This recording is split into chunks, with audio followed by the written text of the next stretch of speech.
Okay, so hi everybody, my name's Ronan Murdock, and today we're going to look at market research. Now, this is a question that comes up like roughly every second year. We saw it in 2018, 16, 2013, 10, 9. And it's not that well answered by students, okay? Because I think they oversimplify it, and they don't know that like you have to be really, really accurate when you're defining it and giving examples and all that sort of stuff, right? So first thing to look out for is if they ask you to define market research, gathering, recording and analysing facts about the target markets to establish trends, okay? So even like some element of the marketing mix, in this case, target market, and you're trying to establish trends, okay? So make sure you mark that in. That's what they asked you to define in 2018. Make sure you've got a good definition there. Keywords: gathering, recording, and analysing facts about your target market. Make sure because market research, it's easy, just you research the market, but if you write that down, you're not going to get any marks at all, okay? So that's the first thing you want to make sure you have there. Gathering, recording, analysing facts about target market to establish trends. Right, there's two ways of going about market research. Okay, we've got like primary and secondary here. Okay, so primary research, we call it their field research, and what we're doing here is you're collecting new information directly from your consumers. Okay, so you go out, this can be done by like a survey kind of questionnaires. You can even watch them as you're shopping. That's the way you do field research, right? The second one then is desk research. And here's when you go out and collect information that's already been gathered, okay? So you can do it like, you can get some government publications, you can go on your competitor's website, you can use the internet and stuff like that, but that's the difference, okay? So you have it there, field research, you collect the information yourself, desk research, it's information that's already been gathered, okay? So we'll have a look at this over here. Right, so the first one there, if we want to go through with field research, you've got a few ways of doing this, and this is a really, really important one. The first one here is observation, right? And what you're doing here is you're learning from consumers' purchasing patterns at point of sale. Now, like all that happens here is like you could do, a supermarket might do this. They'll sit back and they'll watch their consumers as they're shopping, and they'll be like, right, when we noticed that like when consumers came into our shop, 85% of them went to the right, whereas only 15% of them went to the left. And then they're like, right, we know to all the goods we want to push on them, we'll put them on the right-hand side because we know that that's, from our observation, we know that that's where they go, okay? So everyone see what it's your purchasing patterns at point of sale. Point of sale is just a fancy word for the shop. They watch your purchasing pattern, what you buy when you're in the shop. The big thing to note, and you'll see it down there even in my notes, actually any of my sixers and notes were on, it's about page 52, okay? So if you're looking at my notes, make sure you mark that in, but even your notes at home or whatever, just make sure you mark that in.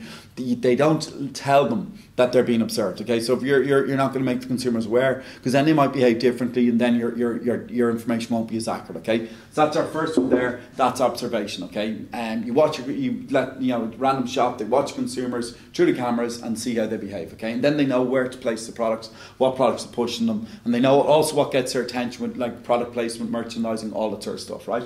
Second one then is like focus group, right? Customer panels. And what you have here is selected individuals are involved in discussions. What I'd write there as well beside that, like they're asked a series of scripted questions, okay? You can kind of say that, guys, we marked this in. I kind of left this out on purpose because I wanted to write this up on the board to actually make a big deal of it, right? You can use that when you're explaining both of these. You're explaining a focus group or explaining a survey. That's all it is. So you see, the focus group, guys, the only difference here involves a group of consumers, and the whole idea there would be like that they'd have chats, and it could also be like called consumer panels. You take a group of consumers in, you ask them about the products, you even ask them what ads replied to them. You might even do with advertising, show them an ad and see what their opinions are on the ad. But that's what you get with a focus group, but it's a group of individuals together. And then the surveys, guys, are different. The surveys is just one person. Now put a massive ND beside surveys, okay? The big two actually to look out for, guys, are going to be surveys and observation, right? They're the ones you see in the marketing schemes a lot. Make sure you use this one, all right? Surveys by far the most important one, right? That's why I've got a lot written up.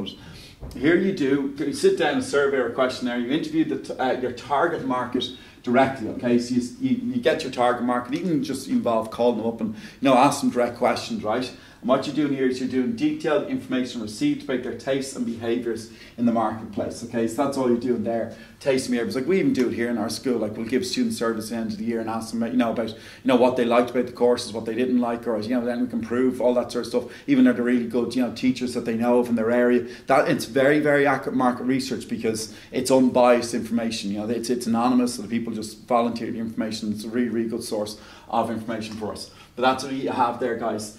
Surveys, make sure you mark the keywords. collect detailed information directly from consumers about their tastes and behaviours in the marketplace. The beauty of this as well, latch onto surveys and questionnaires. The difference with this is you can ask your own questions. Like even if we were doing a survey in the school, we could say, is there, we could pick out a subject, like say, is there any really good business teacher in your area or something like that? And we can actually find that out direct information. Imagine we had to do that online, it's not going to be as accurate. If you Google that, you won't get information. Even if you do, it might be a bit biased or whatever. Surveys is really, really good in that sense. You can ask very specific questions, and we'll get down to that advantage in a second. Another lovely thing you'll see in the marketing scheme as well, this is surveys produce qualitative and quantitative data. Okay, don't overthink what that is. That's just an insight into consumers' opinions, right? That's all. That's what they'll get. But crowbar that into your answer, okay? Because you'll see that that'll be in the marketing scheme, okay?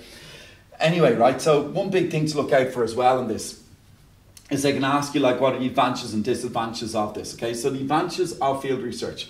The information you gather is up to date because you're collecting it yourself, okay? So next thing again, guys, it's very accurate, especially stuff like questionnaires that are anonymous. You get, you can usually pretty much verify it. It's very unbiased. Hugely so as well, guys, observation, because consumers don't know. Observation when they go into the shop and they're walking around. The consumers don't know that they're being observed, so they're going to behave very naturally, and that's why it's so accurate, okay? Next thing then, you can ask yourself your own questions, okay, useful for collecting very specific data, okay? Can you draw that in there? Another big advantage of field research, you can tailor the questions yourself because you're the person asking all the questions in the surveys and the focus groups and stuff like that. And the last thing then is also, when you gather this information, it's not like information that's online or anything like that. This information is not available to your competitors, okay? So that's another very, very big advantage. I'd be keeping an eye out for this sort of stuff here, guys, right? Because in 2016, they asked you what are the advantages and disadvantages of desk research, right? We haven't seen that one yet. Like, that hasn't come up in a long time. Like, even in 2018, it was like a broad ABQ and just market research, and you discuss both types. But this one here, this is what I'd be looking out for your Leaving Cert this year, okay? Remember, this didn't come up in our paper last year, so make sure this stuff here, I don't mind if you want to freeze the screen there, I'll stand out of the way. If you want to be nearly able to write this out using a blank piece of A4 paper, okay?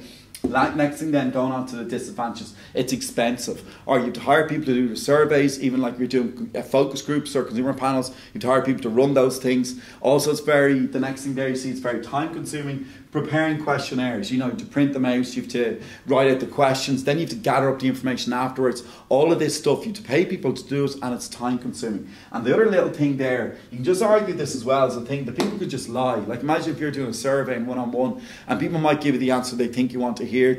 No guarantee that the people doing the surveys, answering the surveys, your elements, your target markets, no guarantee that they won't just lie. Okay, so just look out for that one as well. That's all the main stuff there and that.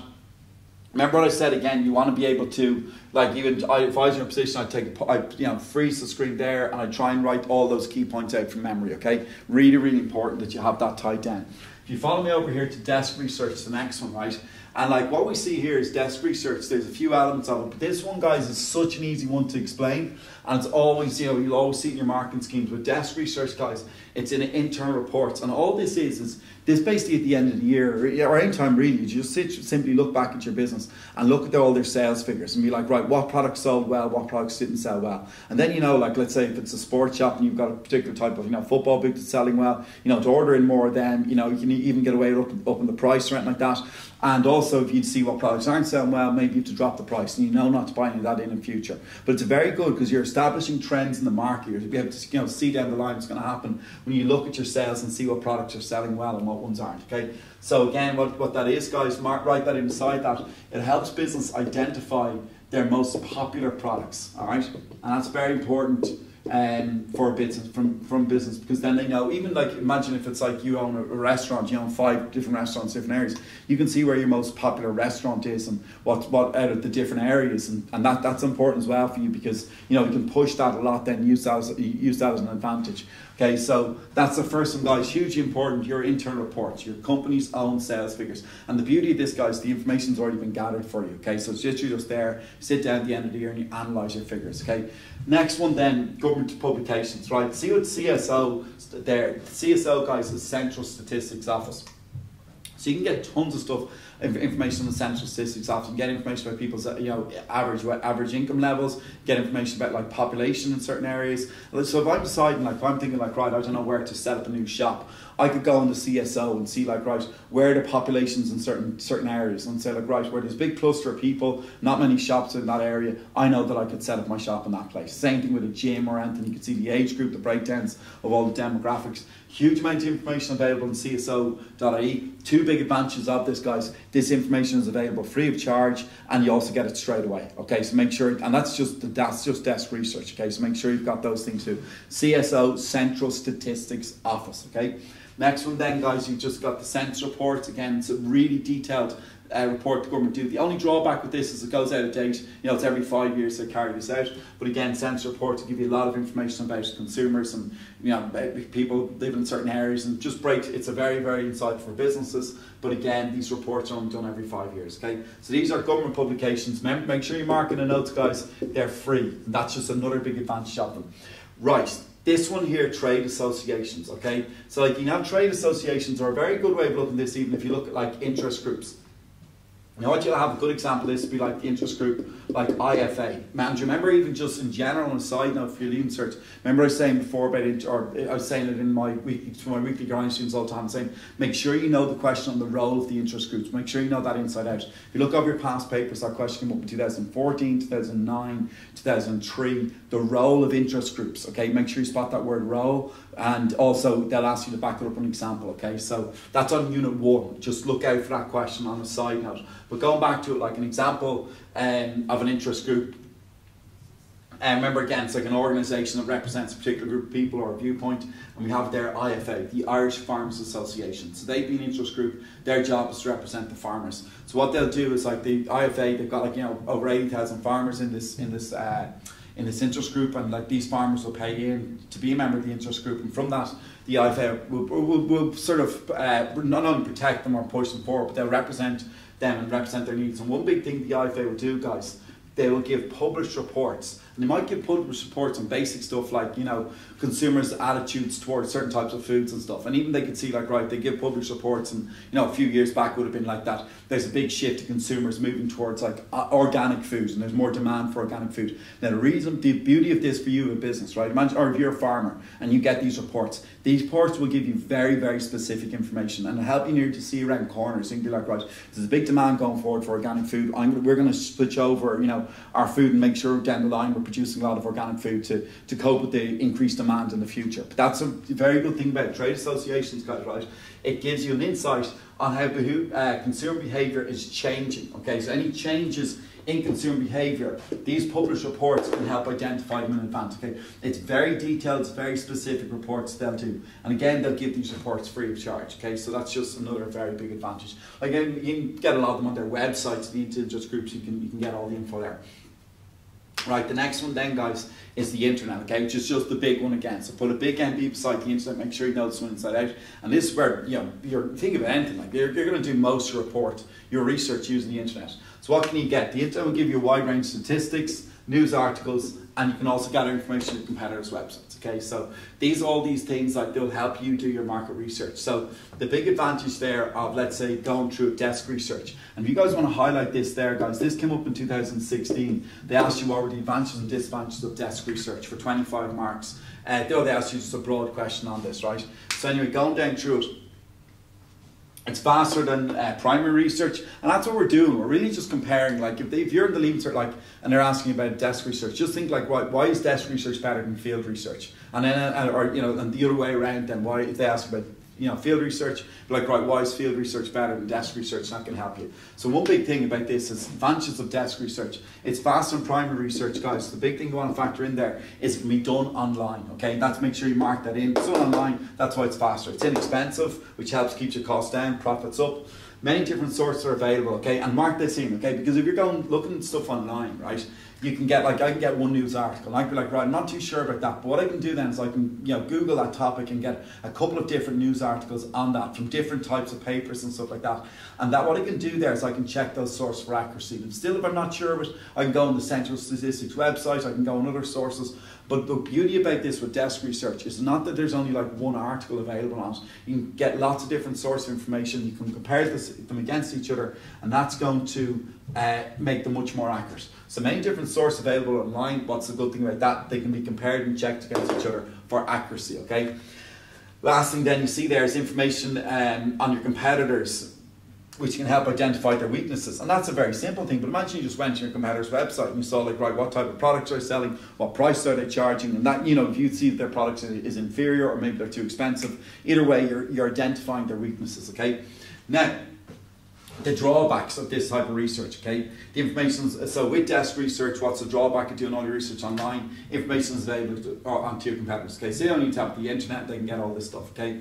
Accuracy cannot all be verified, okay? What we get there is that, like, let's say if I saw an article online, it can be hard for me sometimes to get the source, or, you know, if you see stuff like, it's even posted up on like Twitter or anything like that, it can be very hard to find the source for that. So that's one drawback with the accuracy. It can be difficult to verify the accuracy there. The information may be out of date, perfect, yeah, so the article could have been written years ago. And then also the information may be biased depending on the source, and that's obviously incredibly important as well, because whoever wrote the information they're putting up online, they might have an agenda and they might have altered the information themselves slightly, okay? But just on that little note there, look out for that question this year, okay? So remember again when I was saying, if you guys cover units 1 to 5 really, really well, you're setting yourself up. It's explained in the other video, so I won't go into that much detail here, but like, even see it on the introduction to the Easter courses, I go through the breakdown there. But if you can sit down and keep knuckling to unit 1 to 5, that'll set you up very, very well. That's exactly why I want to do this video, because it was just, this is one of the topics that I purposely, like, I didn't get to do this at Easter, so I wanted to make sure I kind of hammered in on this topic at Easter, because, or for you guys, so it'll complement your Easter courses as well if you're doing them online, okay? So make sure you mark this one in. It's really, really, really important. Anything on unit 5, like, I'd be opening up my paper this year, the Leave Cert, and looking at question 7 on the long paper and expecting to see nearly a full question on marketing. And look over the patterns of the past years and you'll see that that's what they've been doing a lot, okay? So be ruthless in marketing, kneel into it, make sure you know it very, very well, okay? And thank you very much. Cheers.